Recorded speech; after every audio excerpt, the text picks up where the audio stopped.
This reminded me that this webinar is being recorded and will be shared on our YouTube channel and on our website. The links to our training page and our YouTube page will be provided and follow-up emails sent from us via Zoom. So please hang on to those emails for future reference. And the recordings and presentations will be uploaded as soon as possible.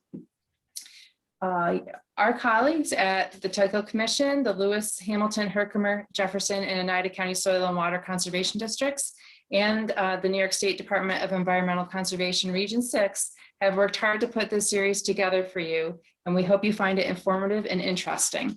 Today's presentation, Ice and Snow Best Practices, Communication and Consensus, takes a deeper dive into the careful balancing act that the highway superintendent must consider between cost, public safety, and the environment when it comes to the removal of ice and snow from the highways using materials like sand and salt. Having a clear consensus on the expected level of service allows everyone a basis to communicate. Joining me today is Nichelle Swisher, the district manager from the Lewis County Soil and Water Conservation District. Nichelle, I'll turn it over to you. Okay, thank you, everybody. Just to note that Katie is experiencing a little internet connectivity issue, which may be related to the storm, not the snowstorm, but this time the thunderstorm. So the Black River Watershed Conference has hosted professionals in previous years that have discussed de-icing salt as a water quality issue, as well as winter road best management techniques. Today, the third webinar in our virtual series focuses on a practical approach to managing the materials used to keep our highways safe throughout the long winters in the North Country, and potential management techniques that could reduce the potential to or potential risk to water quality, basically. This presentation will be given by Lewis County's very own County Highway Superintendent, Timothy Hunt. Tim has extensive experience in local government, serving as a town councilman, town supervisor, and highway superintendent at both the town and county level. He's served in various leadership roles throughout New York State, including serving as the legislative chair for the New York State Town Highway Superintendents Association. He has presented at the Cornell Local Roads Program Highway School on procurement issues, and currently teaches budgeting class for Cornell Local Roads entitled Dollars and Cents of Municipal Budgeting. In 2018, he was the recipient of a New York Insurance Reciprocals Risk Management Award. Tim brings a diverse and balanced approach to highway management issues. And at this point, we will have you take the floor, Tim. Welcome. Thank you, Nichelle. I appreciate it very much. We'll just jump right into it. It's like you said, it's kind of odd to be talking about ice and snow this time of year, but we'll do our best. So one of the things with our ice and snow removal program is the highway superintendent is in a really tough position, and working together to try to help manage all of the competing needs is a really, really important thing. So generally on the town level, the county level, a highway superintendent comes into office and they want to try to do the best job they can. The first thing they realize is there's a limited amount of money that's going to be allocated to be able to do that. So we have to worry about our cost and our equipment and our labor. But at the same time, we're getting calls from the public saying we want these roads to be taken care of in this way, and it's dangerous, they're slippery. And so we have this pressure to do the best we can for the public, while at the same time trying to manage those costs. And that pressure can be very stressful if we don't have good communication. Then, as of recently, we started to add in a third component, and that's the environmental component.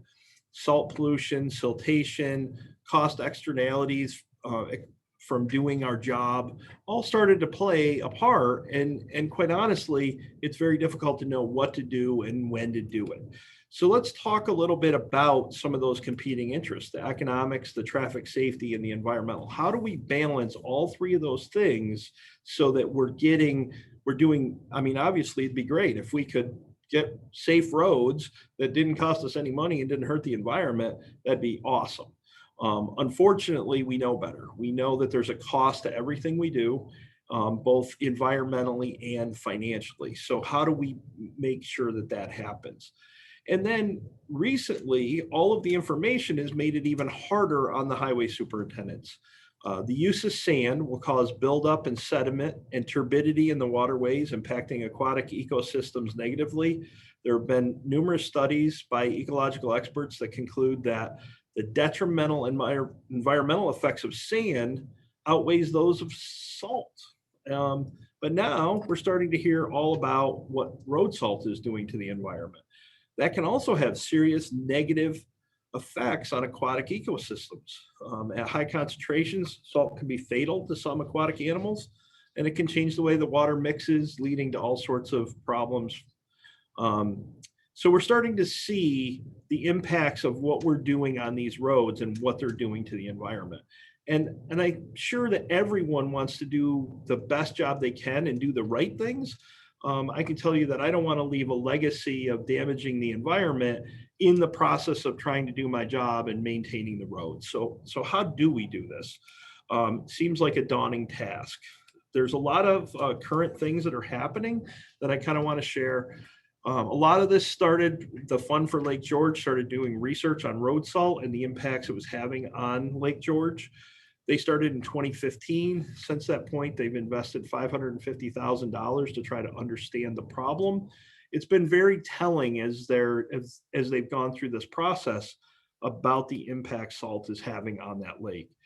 The Hidden Dangers of Road Salt, the Smithsonian Magazine published an article in 2017 that was kind of a national cry that what we're doing is not sustainable and is going to have some very profound impacts down the road.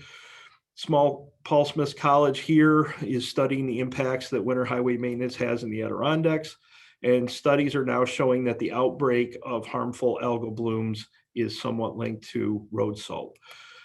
In 2021, this year, New York State passed the Salt Reduction Act, which only applies to the Adirondack Park. The assumption is that that is very quickly, if it's effective, going to be rolled out to New York State as a whole. So we have to be mindful of kind of the environment we're working in and the legislative environment. So let's talk about what are we trying to accomplish and how do we do that and make these things happen? So how did it all start? Well, when we were in the horse and buggy days, the first thing we did is we plowed the snow drifts out of the way, and then we packed down the snow, and that was what we called the road. We just plowed the drifts and packed down the snow. That was the whole theory of snow removal practices. When vehicles came along, it didn't change that much.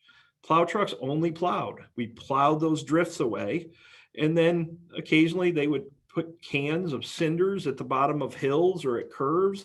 And if people had a hard time getting up that hill with their car, they could get out with a shovel and they could throw some cinders down and get themselves up that hill. People often carried chains in their cars right up until the 80s. People had winter tires and chains. Roads were not bare. They were expected to be hard packed snow. The snow plows merely pushed the snow off. That started to change in the 70s because we started to have multi-purpose trucks that would plow the snow as well as put material on the roads.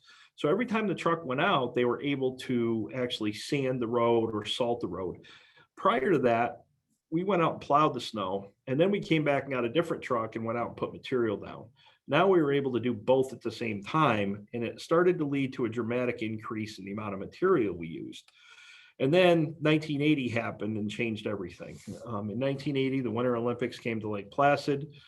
Governor Cuomo Sr. was the governor, and he wanted to show the world, really, how well we could handle snow in New York State.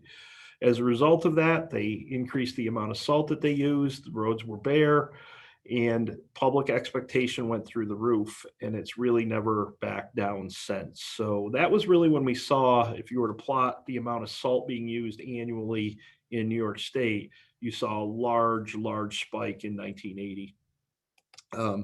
So today, let's talk about what we do out there and why we do it. We mechanically remove the snow from the roads. We get in a truck, we push all the snow off the road. Now, there's a number of things at how effective that is. One of them is cycle times. How often can we come back and push that snow off the road? Most of us have a cycle time of about 3.5 hours. So if it's snowing 4 inches an hour and it takes me 3.5 hours to get back there, I'm going to have 12 inches of snow on that road before I can possibly push it off again the second time. So cycle times, how many trucks do we have in our fleet and how quickly can we get around to plow the roads?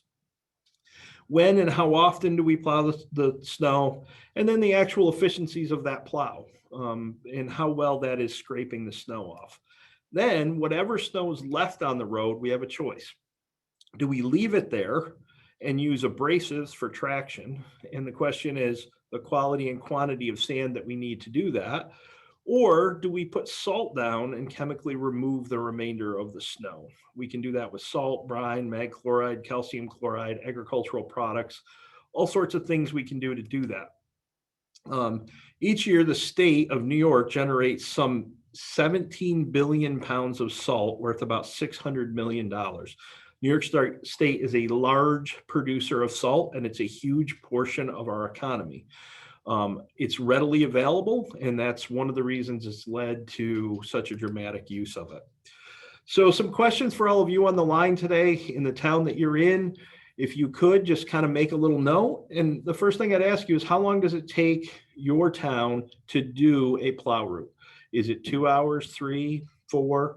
That's a really important question to start asking when we start talking about what is our expectations for the roads. How often do you plow per year? If we ask most towns that question, they can't answer it. Is it 150 times a year, 200 times a year?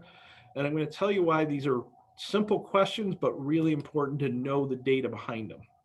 And then how many lane miles per year do they take care of? So if my town has 30 miles of road and I have to take care of both lanes, that means I have 60 miles. So your center line miles times 2 are your lane miles. So it's important to know these 3 things very clearly when you start to understand what you're doing. And then the last question is, what material are you using? Are you using sand salt? At what ratio? 3 to 1, 7 to 1 are very common. Are we using straight salt or are we using straight sand? And what is it we're trying to accomplish with those mixtures? So let's talk a little bit about that. So let's understand why I think it's important for everyone, even our citizens, to ask those questions that I just posed to you.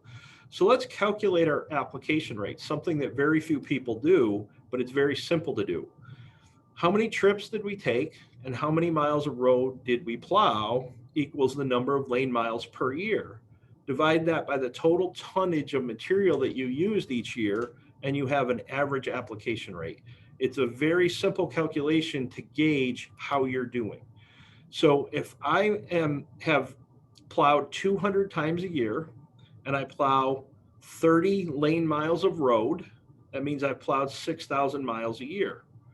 If I used 1,800 tons of material, 1,800 times 2,000 pounds means I used 3,600,000 pounds of material on that road, which equals an average of 600 pounds per lane mile. That's how you figure out your application rate.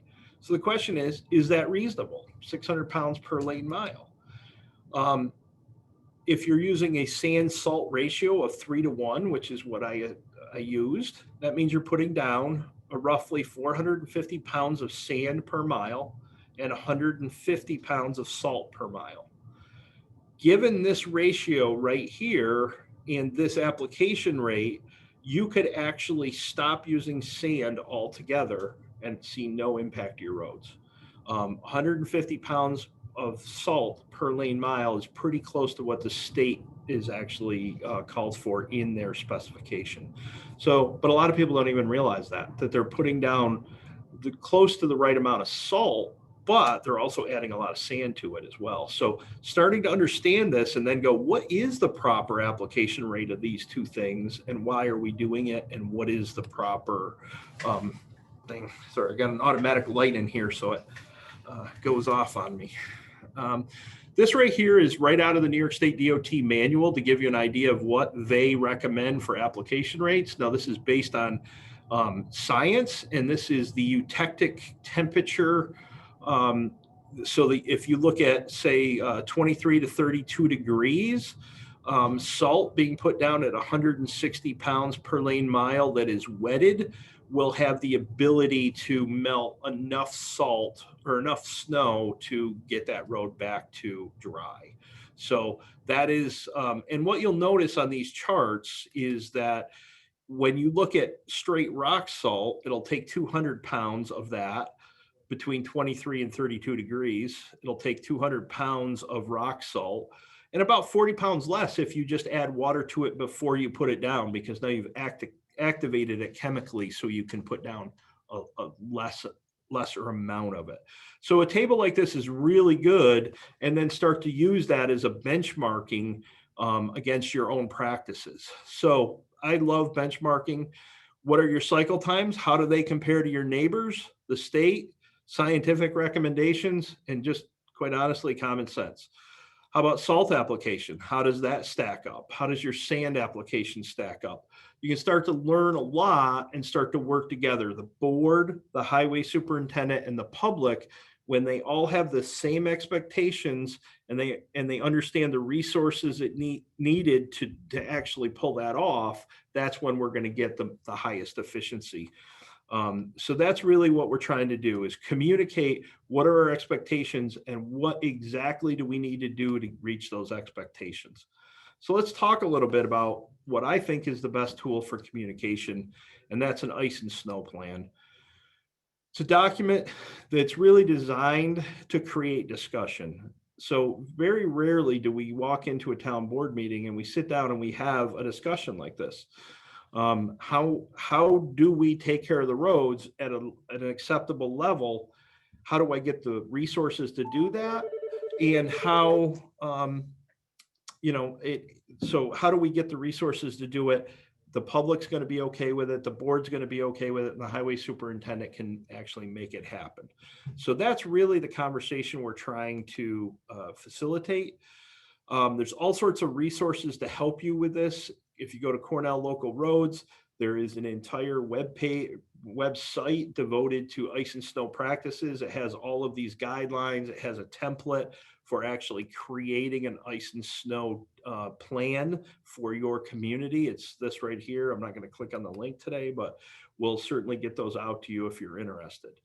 So it's very simple, and I recommend going at it in two separate ways. And one of them can be done by your highway superintendent, and one of them can be done by a board member who really doesn't know maybe what the highway superintendent's doing. And it's very interesting when you do it this way. So you start with an inventory of currently what you do. How many lane miles do you have? How many are dirt? How many are through roads? How many routes? How much equipment, trucks that you actually have and able to plow with? And what are your cycle times? What material do you use? Sand, salt, brine, some of the tools that you have. Now, at the same time, start from the other direction and say, what are our objectives? What would we like to do? Do we want bare roads? Do we want snow-packed roads? And if we want hard-packed with less than 3 inches of snow, or 5 inches or 10 inches, what's an acceptable amount of snow that you're going to allow to accumulate? And then as you do that, you can say what resources, if we say we don't want any more than 8 inches of snow on the road at any given time, and we're willing to accept hard pack, how many trucks and do we need? What type of material and how much labor do we need? If you do this analysis, well, your highway superintendent's doing an analysis of what they actually do, then you can kind of sit down and go, where are there gaps? Why are there gaps? How can we do better at those things? I want to give you just kind of how the state does it. And this is right out of their snow and ice control manual. They have a regular level of service, and they classify their roads in a bunch of different ways: A1, A2, B, C roads. Now you could actually say county roads, you could say through roads, or you could have just residential streets to people's homes. It could be something very simple. Recommended maximum allowable accumulation of snow in inches. What are you guys willing to accept? And if they pull it off and you get complaints, you're going to say, we sat down and agreed upon this. We gave the resources necessary to do it, and we think we're doing a good job here. So, and then after the snow event, how long are you willing to say it's going to take to clear those roads? So if you're saying, I'm okay with 5 inches of snow on the road, and that 5 inches can stay there up to 4 hours, for example, that may be a reasonable town policy. And you may want to do this with 2 levels. So you have your regular level of service, which might be 6 a.m. to 5 p.m. And then you might have, your overnight when traffic's very low, you might have a much, much more, less aggressive level of service at that time, which is pretty typical around 8:30 at night till 2:30, 3 o'clock in the morning. The plows are pulled off the road pretty much across the state. The state of New York doesn't, but most towns in the county don't plow in the middle of the night. So those are all conversations that are worth having, and at least everybody knows what's happening out there. So what do you think your goals should be? And I just wanted to show you this chart because I think it's very telling.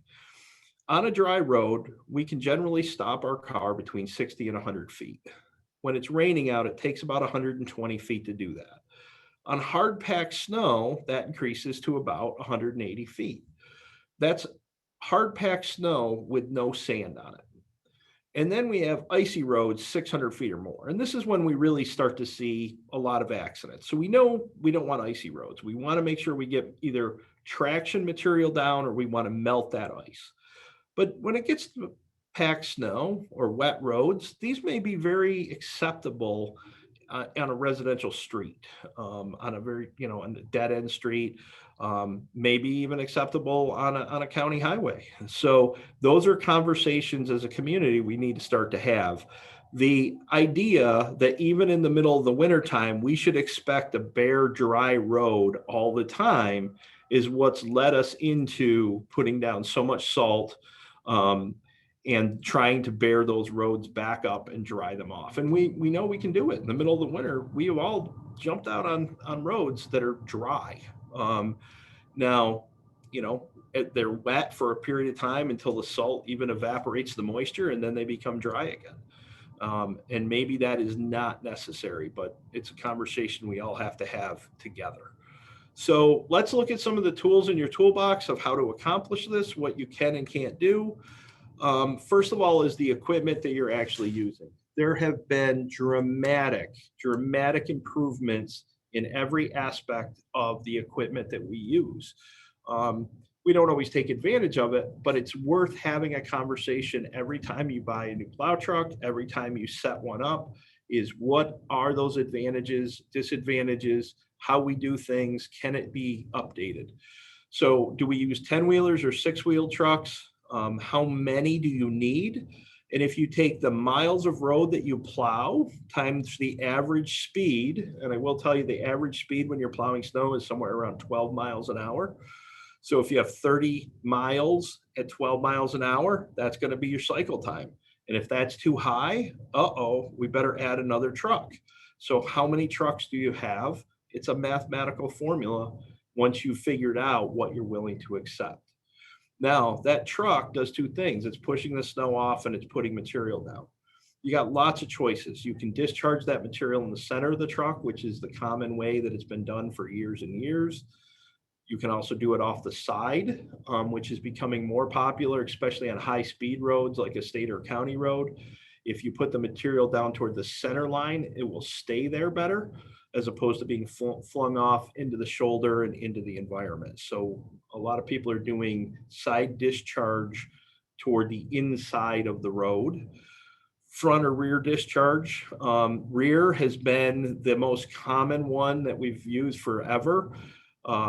Front discharge gives you more traction. So if you don't want to pay for an all-wheel drive truck, you may want to go to a front discharge, and you're putting the material down in front of your own tires, and you're less likely to lose control of the truck. Trucks might not last as long though when you're doing that, because you're spreading the material on the vehicle itself. So all part of the conversation. If we want the truck to last 25 years, you might want to do a rear spreader. But you may have to pay for a 4-wheel drive or an all-wheel drive as opposed to a front. Chain or auger. Chain has been the standard forever. That is starting to change toward an auger, because as we get application rates down below 200 pounds per lane mile, the chain, every time it turns over, it goes plop, and you'll see a material on the road. 2 truck lengths later, you'll see another plop, and then you'll see the material. They can't slow the chain down enough to get a good spread pattern, so they've started to go to augers, because it just slowly and continuously puts the material out. Single or dual wing? Do you want to run just one wing on the passenger side of the truck, or do you want to have two wings, one on each side? Up here in Lewis County, it's very common to see dual wing trucks. That may make sense. You have to ask, is our traffic volume allow us to do that safely? And do we want to have two people in the plow or one person in the plow? Because if you're going to run dual wings, you got to have two people. If you're running one person, you probably could go to, or a single wing, you could probably go to one person. All conversations about the resources you need and what's the most efficient way to clear the roads. The plow controls, the things that actually control the plows and the material applications, have improved dramatically. So in the old days, we actually just had a dial. It was like a dimmer switch. And if we wanted more, we turned the dial up. And if we wanted less, we turned the dial down. And then when we pulled up to an intersection, we had to turn it off completely so we didn't fill the intersection with material. Now they're all computer controlled. They have ground speed sensors. They have chain sensors and spinner sensors, and a computer actually controls that. And I can type right into the computer, I want 180 pounds per lane mile. If I speed up, I get 180 pounds per lane mile. If I slow down, I get 180 pounds per lane mile. So we have better information about the amount of material that we're putting down on the road, where and when. So it's really come a long way as far as being able to collect data and understand what we're doing, which I think the first step in solving this problem is we need to measure what we're doing and see if it's efficient. And I think we can see enormous improvements just in that area. So that's, I think, very, very important. I want to talk about some of the cutting edges, because there's a lot that's happened even in cutting edges. You know, you got this plow that you're scraping the snow off the road, and you've got this big steel blade right here. But the problem is it's flat and the road isn't flat. So we used to use steel, but it'd wear out very quickly. So we went to steel and carbide, but carbide does a lot of damage to the road, and it's so hard that it literally doesn't conform to the shape of the road. People have tried rubber. There's sectionals encased in rubber. This is a live edge plow that's getting a lot of talk right now. And you can see that there's slots right here that allow the cutting edge to slide up and down and follow the contour of the road. So as the road changes shape, the cutting edge changes shape so that you can scrape more snow off the road mechanically, and therefore you need less chemicals because you're removing it better or more efficiently with a mechanical. So that is the live edge that you've heard a lot of conversation about. This right here is made right in Lewis County. This is a Viking plow, and this is a concept that they've come up with called a secondary plow. And it's almost like a York rake. Those are spring teeth, and you can put this down behind your main plow, and it actually follows the contour of the road and helps scrape it clean. So it's a secondary plow. So you've got one solid one pushing off most of it, and then you've got another one behind it trying to clean it up even better. And then another type is this one right here. This is a two-stage plow. You've got your traditional steel blade here pushing off all the hard pack.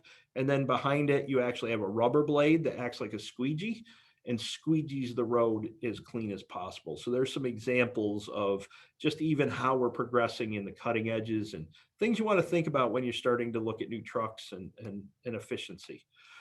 And then we want to talk about the material that we use. If you're going to use sand for traction, what sand are you using? Round or crushed, screened?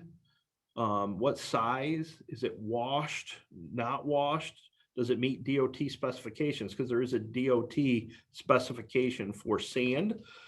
And then you want to talk about the cost of purchasing the sand, the purchase cost versus the cost of use. And when I say the cost of use, there's also that cleanup cost in the spring. And then there's the cost of your infrastructure that you're doing when you're putting it down. So here's just a little example of some different types of sand. B15 is very small, has usually organic material in it. B55 is more sand and very little dirt or organic material. You could get up to B95, more aggressive, more abrasive type. all sorts of stuff. Now I know here traditionally people dig it up out of their yard and they put it down. It's unfortunately not pure sand, and probably nobody's ever tested it and taken it to a lab and spent $50 to find out what exactly they're putting on the road. I did it in my town before coming here to Lewis County. I actually took a grab sample out of our pile of sand. We took it to a lab, and one of the things that surprised us is it actually had nitrates in it. They were mining it close to the surface, and the field was farmed at one time, and nitrates had leached down into the sand. And we were spreading it around a lake and potentially raising the nitrate level in that lake. So testing it for phosphorus, nitrates, organic material can tell you a lot about what you're using and whether it even makes sense to use it at all. So just some questions to be asked about the sand, the material that you're using. Salt, there's treated salt. And what we generally use is rock salt, and the treatments that we use, mag chloride, calcium chloride, are also common treatments to that salt. And we'll talk a little bit more about that in just a minute. Road salt is commonly used to melt ice on roads and sidewalks during the winter, making it safer for people to travel. In New York, we use 2 billion pounds per year. Think about that. We use 1 million tons of salt every year that leaches into the environment. That has to have long-term impacts when we start to think about the magnitude of what we're doing every year to create safe roads. So, the question is how safe, and can we change expectations? And then lastly, I want to talk a little bit about salt brine. It's a great alternative. There's a number of myths around, a lot of different ideas and thoughts, but salt brine can be used in a bunch of different ways. The first one is anti-icing or pre-treating a road. And this is what you see when you see a big tank in the back of a truck and these lines going down the road. And what they're doing is they're just putting salt into the water and they're spraying it on the road. And as the water evaporates, it leaves the salt on the pavement. When it snows, now the snow can't bind to the pavement. So when you plow, you're being more efficient at pushing it off the road because none of it can actually stick or bind to that pavement. That's the idea with pre-treating or using anti-icing techniques, getting out before the storm and getting that material down. The other one is de-icing or pre-wetting the salt. You're using the salt in the same way. This is a truck that would be set up that way. So you'd put your salt in the hopper just like you normally would. It would fall down and you would spray it on the road. But we all know that chemically, salt can't start melting ice until moisture interacts with that salt. So if it's very cold, there is no moisture out there.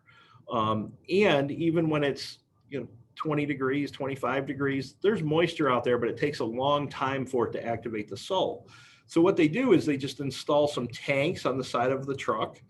In those tanks, they add salt water, keeps it from freezing, and they take a hose and they put it inside the spinner. And as the salt or sand falls down on the road, they spray it and activate it so that as soon as it hits the road, it's starting to melt.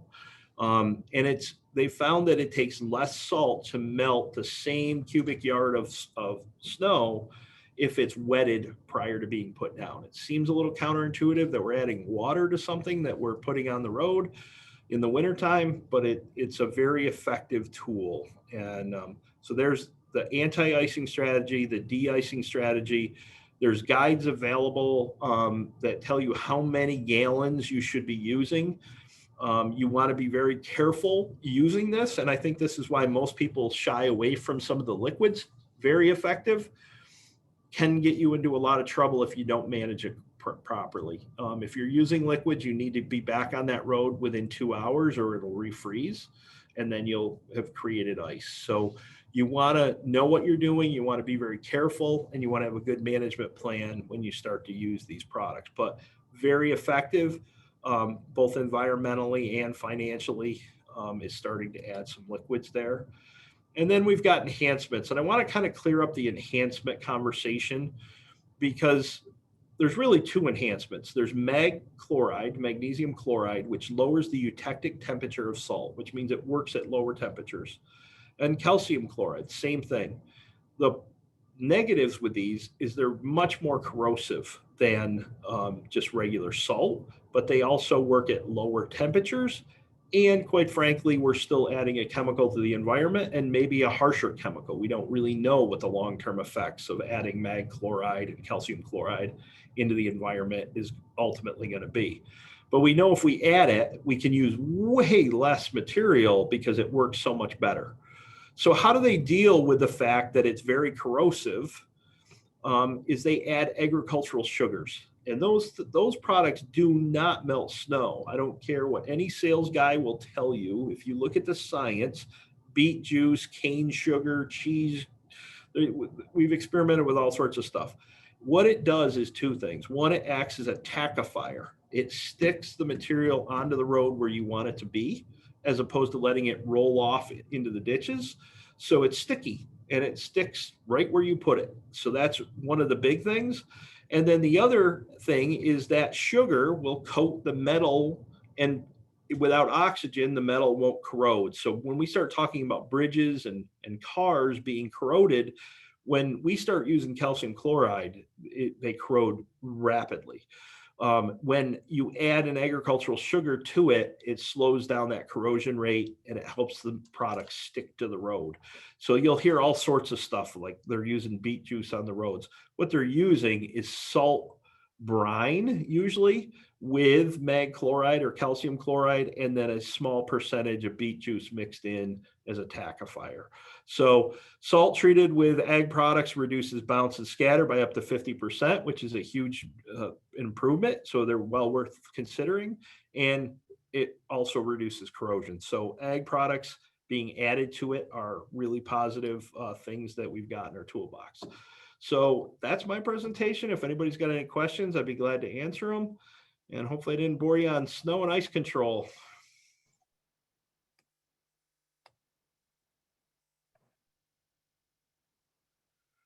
Thank you, Tim. I think I put them all to sleep. No, definitely not. So Tim, can you just maybe elaborate for a second on, we hear a lot about salt concerns, particularly in the Adirondacks, but, everywhere in terms of water quality. So sand is kind of, the alternative, right, to treating roads so that there's some safety factor. Can you elaborate a little bit on what the sand, what should we be concerned about with heavy application of sand? Well, I mean, obviously, if you, and anybody can do this. So there's a lot of science, but just simply go to Google Earth and zoom in on major tributaries where they come into lakes, and you will see these plumes of sand that are actually being deposited there by highway departments upstream.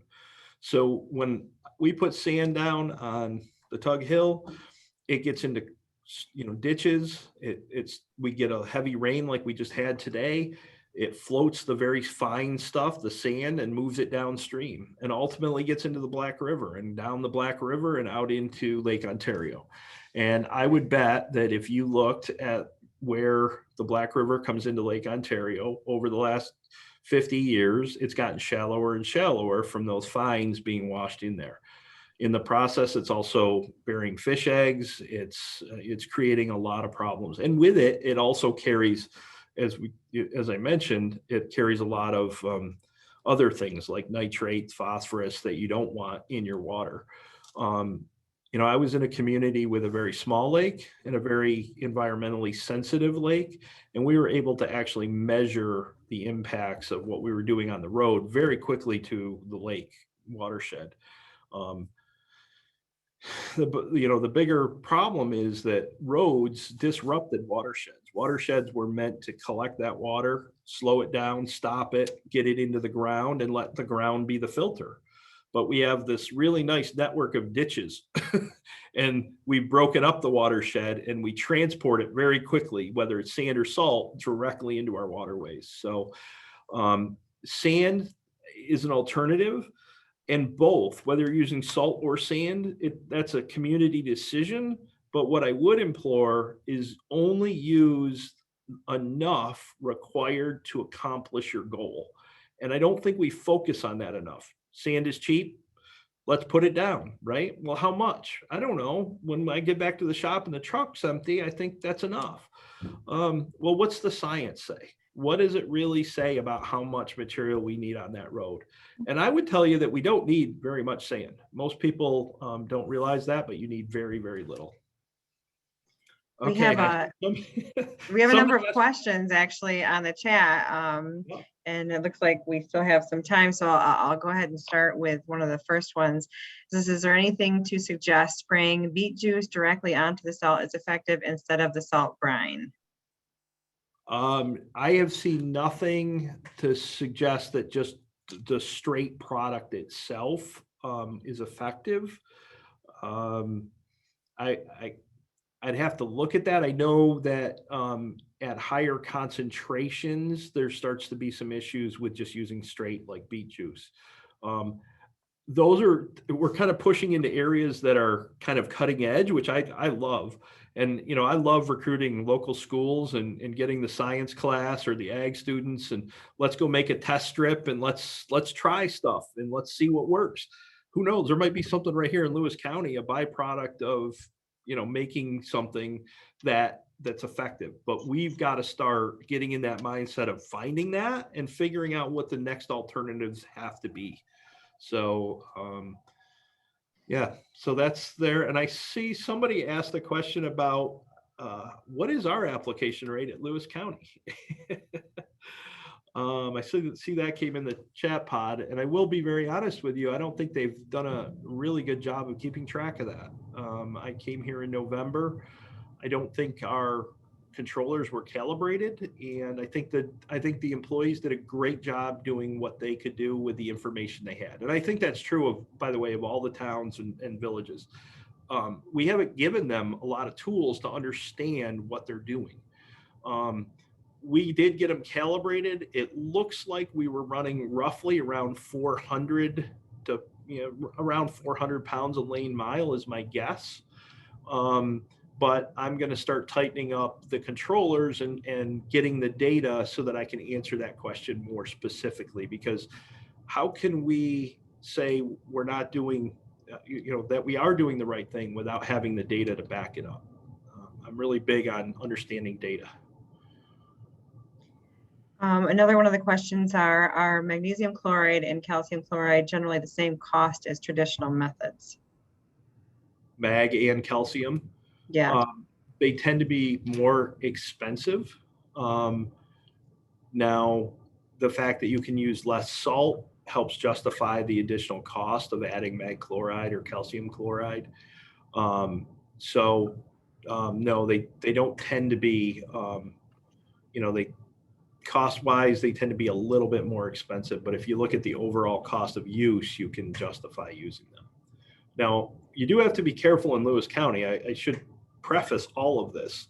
If you're looking at salt or you're looking at mag chloride or calcium chloride, you need to be on a hard surface. And when I say a hard surface, macadam, asphalt, chip seal, something like that. You cannot put that stuff on dirt roads. You're going to make a mess. You're going to have mud season like you have never imagined, and you'll have plow trucks stuck and people stuck. And that's what limits a lot of the communities to a sand salt mix. The 7-to-1 sand salt mix that you saw me reference, that's kind of our traditional 1950s mix that we use on dirt roads. And the reason for that is the salt really is preventing the sand from freezing in the pile outside. That's why we do it. By that point, you're using so little salt that it's not really doing anything. You're pretty much using straight sand. You're just preventing it from freezing up outside. And that's why they do that. There's questions in the chat referring to, will this presentation be available on, afterwards? Yes, it'll be available on the Tug Hill Commission's YouTube webpage. If you grab, copy and paste out of the chat, the link right now, you can, get right to the link. But Tug Hill Commission has a great YouTube webpage. Anything that, you can could ask for this in this advent of the COVID-19. There's a lot of information out there. There was a lot of, this was an excellent presentation. I appreciate the focus on use of data and the many factors to consider. So thank you. Definitely, I think it's a little different approach than what we've had in the past. And it's a good way of finding out, getting a handle on what towns and the county is using, and maybe there's some cost saving factors in there by monitoring. Light went out again, Tim. Half an hour, There is a question, I'm not sure, maybe you answered it and I zoned out, but are mag chloride and calcium chloride generally the same cost as traditional methods? Yeah, they're like I said, they're a little bit more. I have used. Okay. I will tell you that calcium chloride has slowly faded away because it is so highly corrosive, and calcium chloride is probably the most aggressive chemical that we have. And I don't know if anybody remembers when they first started using it, the roads used to get like a grease. They'd call it grease on the roads. The snow would attract so much moisture so quickly that it would just kind of meal up and turn into a greasy substance. And it made the roads very, very dangerous. And part of that was the technology of putting it down was not very precise. And we're all like this, right? If the doctor tells you 2 aspirin, well, then 3 is going to work better for my headache. Well, if I'm out there and wow, these roads are getting slippery, I better turn it up and put a little more down. If you do that with calcium chloride, you are going to make a mess of things. You cannot. Calcium chloride is the one chemical that less is more. And trying to get that into a person's head who's out there driving this truck that weighs 80,000 pounds and it's slippery and it's dark and they can't see well. And the last thing they want to do is wreck that truck. Their instinct is turn it up. And when they turn it up, they actually are going to create more of a problem. So calcium has kind of died down. It's mostly mag chloride that people are using now, not super expensive. And it is very, very effective at low temperatures, which we see here in Lewis County. So when you get below 0, you need mag chloride in your mix. Okay. At this point, I hadn't seen any other questions come up in the chat. I wanted to thank you, Tim. I look forward to working with you on this and maybe doing some demo plots on our green infrastructure that we have now at the fairgrounds as well, as opposed to using because you can't use the sand. That would be bad for the whole process. But I want to thank everybody that has attended today. This is really valuable information, I think, for not only townships, but just a general information to make people understand what it is, what a municipality is up against when it's actually considering trying to get these roads cleared and cleared safely. We hope that everybody can join us for our upcoming webinars.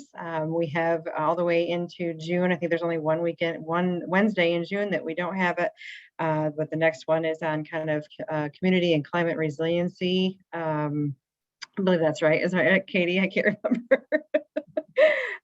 Yes. And certainly take a few minutes to provide us feedback.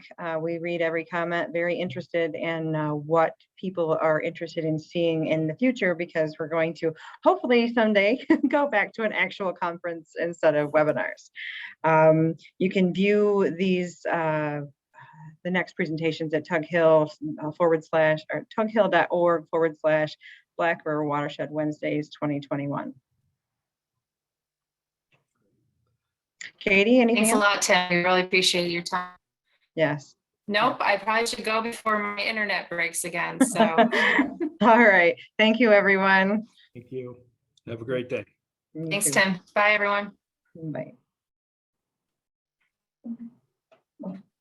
Thanks, Katie.